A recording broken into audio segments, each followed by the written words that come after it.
नमस्कार साथियों, बहुत बहुत स्वागत है आपका हमारे YouTube channel SK next education में। आज हम यहाँ पर भारत के इतिहास से संबंधित 20 प्रश्नों के बारे में चर्चा करेंगे। अगर आप किसी भी प्रतियोगी परीक्षा की तैयारी कर रहे हैं तो आपके लिए ये प्रश्न बहुत ही महत्वपूर्ण होने वाले हैं। तो आइए शुरू करते हैं। पहला प्रश्न है, हीरा उत्खनन किससे संबंधित है? ऑप्शन है फतेहपुर सीकरी, आगरा, गोलकुंडा या लाहौर। तो इसका सही उत्तर है गोलकुंडा। गोलकुंडा से निकले दुनिया के लोकप्रिय हीरे कोहिनूर दुनिया का सबसे प्रसिद्ध हीरा है और अब तक का खनन के दौरान पाए गए सबसे बड़े हीरों में से एक हैं। इसकी खोज दक्षिण भारत के गोलकुंडा शासक आसिफ जाह ने लगभग 1650 ईस्वी में की थी। अगले प्रश्न की ओर बढ़ेंगे। प्रश्न क्रमांक 2 है, भारतीय स्वतंत्रता आंदोलन के संदर्भ में उषा मेहता की ख्याति है। ऑप्शन है द्वितीय गोलमेज सम्मेलन में सहभागिता हेतु, भारत छोड़ो आंदोलन की वेला में गुप्त कांग्रेस रेडियो चलाने के लिए, आज़ाद हिंद फौज की एक टुकड़ी का नेतृत्व करने के कारण, या जवाहरलाल नेहरू की अंतरिम सरकार के गठन में सहायक भूमिका निभाने के लिए। इसका सही उत्तर है भारत छोड़ो आंदोलन की वेला में गुप्त कांग्रेस रेडियो चलाने के लिए। यानी उषा मेहता ने भारत के स्वतंत्रता आंदोलन में सक्रिय भूमिका निभाई थी और स्वतंत्रता के बाद वह गांधीवादी दर्शन के अनुरूप महिलाओं के उत्थान के लिए प्रयासरत रही। वह भारत छोड़ो आंदोलन के समय खुफिया कांग्रेस रेडियो चलाने के कारण पूरे देश में विख्यात हुई। अगले प्रश्न की ओर चलेंगे। प्रश्न क्रमांक 3 है, निम्नांकित में से किस शासक ने अपने सिक्कों पर यह अंकित किया था, प्रभुसत्ता हर व्यक्तियों को नहीं दी जाती बल्कि उसे दी जाती हैं जो चुना गया हो। ऑप्शन है इल्तुतमिश, अलाउद्दीन खिलजी, मोहम्मद तुगलक या बहलोल लोदी। तो इसका सही उत्तर है मोहम्मद तुगलक। अगले प्रश्न की ओर बढ़ेंगे। प्रश्न क्रमांक 4 है, अहमद शाह अब्दाली के भारत पर आक्रमण और पानीपत की तीसरी लड़ाई लड़ने का तात्कालिक कारण क्या था? ऑप्शन है वह मराठों द्वारा लाहौर से अपने वायसराय तैमूर शाह के निष्कासन का बदला लेना चाहता था, उसे जालंधर के कुंठाग्रस्त राज्यपाल आदिन बेग खान ने पंजाब पर आक्रमण करने के लिए आमंत्रित किया, वह मुग़ल प्रशासन को चहार महल, गुजरात, औरंगाबाद, सियालकोट तथा पसरूर के राजस्व का भुगतान न करने के लिए दंडित करना चाहता था, या वह दिल्ली की सीमाओं तक के पंजाब के सभी उपजाऊ मैदानों को हड़प कर अपने राज्य में विलय करना चाहता था। तो इसका सही ऑप्शन है, सही उत्तर है ये वाला।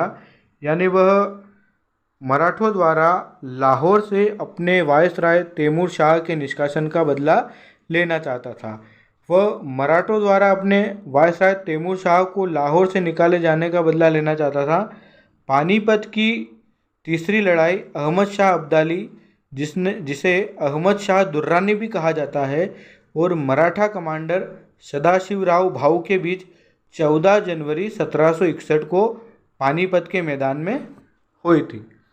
अगले प्रश्न की ओर बढ़ेंगे। प्रश्न क्रमांक 5 है, गुप्त साम्राज्य के पतन की अनुमानित तिथि है 606 ईस्वी, 467 ईस्वी, 550 ईस्वी या 600 ईस्वी। तो इसका सही उत्तर है 550 ईस्वी। यानी गुप्त साम्राज्य का 550 ईस्वी में पतन हो गया। बुद्धगुप्त के उत्तराधिकारी अयोग्य निकले और हुणों के आक्रमण का सामना नहीं कर सके। हुणों ने सन 512 ईस्वी में तोरमान के नेतृत्व में फिर से हमला किया और ग्वालियर तथा मालवा तक के एक बड़े क्षेत्र पर आधिपत्य कायम कर लिया। अगले प्रश्न की ओर बढ़ेंगे। प्रश्न क्रमांक 6 है, पुरुष इसमें सर थोड़ा ये गलत छप गया है, पुरुष की जगह पुरुषपुर आना था, पुरुषपुर, यहाँ पर पुरुषपुर आएगा, यानी पुरुषपुर निम्नलिखित में से किसका प्राचीन नाम था? ऑप्शन है पटना, पाटलिपुत्र, पेशावर या पंजाब। तो इसका सही उत्तर है पेशावर। प्राचीन समय में पेशावर का नाम पुरुषपुर हुआ करता था।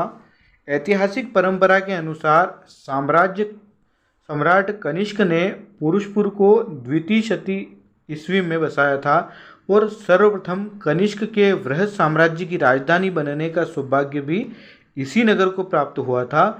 पुरुषपुर प्राचीन समय में गांधार मूर्ति कला का मुख्य और ख्याति प्राप्त केंद्र माना जाता था। अगले प्रश्न की ओर बढ़ेंगे। प्रश्न क्रमांक 7 है, किस वंश की राजधानी मुंगेर थी? ऑप्शन है पल्लव वंश, पाल वंश, वर्धन वंश या चालुक्य वंश। तो इसका सही उत्तर है पाल वंश। यानी पाल साम्राज्य मध्यकालीन उत्तर भारत का सबसे शक्तिशाली और महत्वपूर्ण साम्राज्य माना जाता है, जो कि 750 से 1174 ईस्वी तक चला। पाल राजवंश ने भारत के पूर्वी भाग में एक विशाल साम्राज्य बनाया।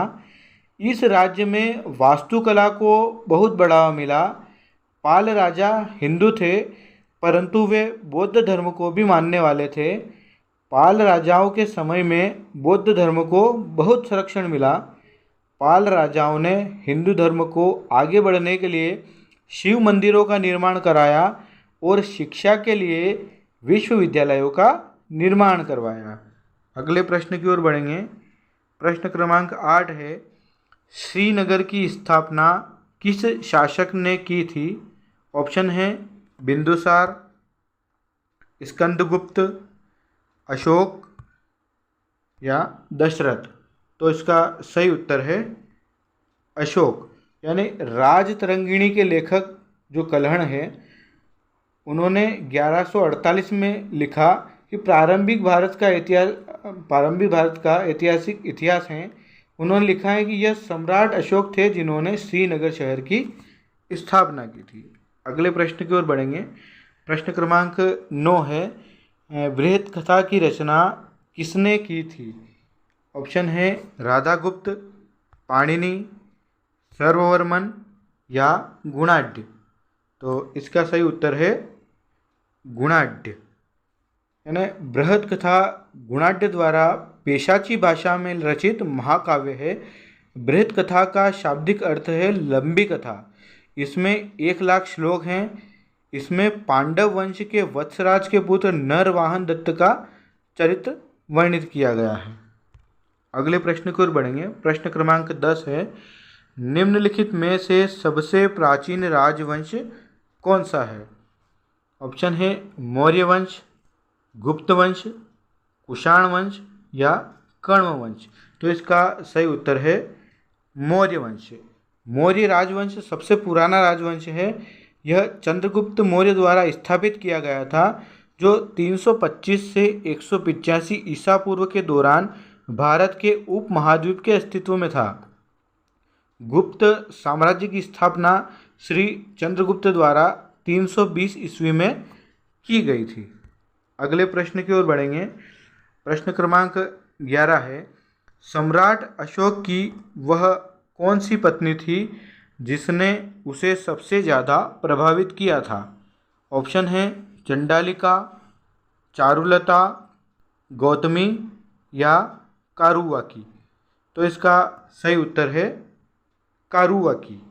यानी कारुवाकी मौर्य वंश के सम्राट अशोक की वो पत्नी थी जिसने अशोक को सबसे अधिक प्रभावित किया। कारुवाकी अशोक की दूसरे नंबर की पत्नी थी। उसके बारे में कहा जाता है कि वह एक मछुआरन थी जो उस समय के कलिंग देश की रहने वाली थी। अगले प्रश्न की ओर बढ़ेंगे। प्रश्न क्रमांक 12 है, बुद्ध में वैराग्य की भावना किन 4 दृश्यों के कारण बलवती हुई? ऑप्शन है बूढ़ा, रोगी, लाश या सन्यासी। दूसरा ऑप्शन है अंधा, रोगी, लाश या सन्यासी। तीसरा ऑप्शन है लंगड़ा, रोगी, लाश या सन्यासी। और चौथा ऑप्शन है युवा, रोगी, लाश या सन्यासी। तो इसका सही उत्तर है ए वाला, बूढ़ा, रोगी, लाश और सन्यासी। बुद्ध के जीवन में 4 दृश्यों का अत्यधिक प्रभाव पड़ा था। इसमें वृद्ध व्यक्ति जो दुखी था, बीमार व्यक्ति वो भी दुखी था, और मृतक और उसके परिवार वाले दुखी थे, और प्रसन्नचित्त इसमें एक सन्यासी था। इन सब के बारे में उन्होंने अपने सारथी से पूछा, तो उन्होंने कहा कि हर एक के जीवन में बुढ़ापा आने पर वह रोगी हो जाता है, और रोगी होने के बाद वह मृत्यु को प्राप्त करता है। जब उन्होंने सन्यासी के बारे में पूछा तो सारथी ने कहा कि सन्यासी ही हैं जो मृत्यु के पार जीवन की खोज में निकलता है। अगले प्रश्न की ओर बढ़ेंगे। प्रश्न क्रमांक 13 है, महात्मा गांधी ने कुमाऊं की यात्रा सर्वप्रथम कब की थी? ऑप्शन है मई 1928 में, जुलाई 1927 में, अगस्त 1928 में या जून 1929 में। तो इसका सही उत्तर है जून 1929 में। राष्ट्रपिता महात्मा गांधी 1929 को नैनीताल होते हुए कुमाऊं की अपनी पहली यात्रा पर आए थे। उसी समय गांधी जी ने नैनीताल के निकट टाकुला गांव में एक आश्रम की नींव रखी थी। आज़ादी के आंदोलन के दौरान गांधी जी के दोनों कुमाऊं प्रवास के बीच यही आश्रम उनका ठिकाना बना।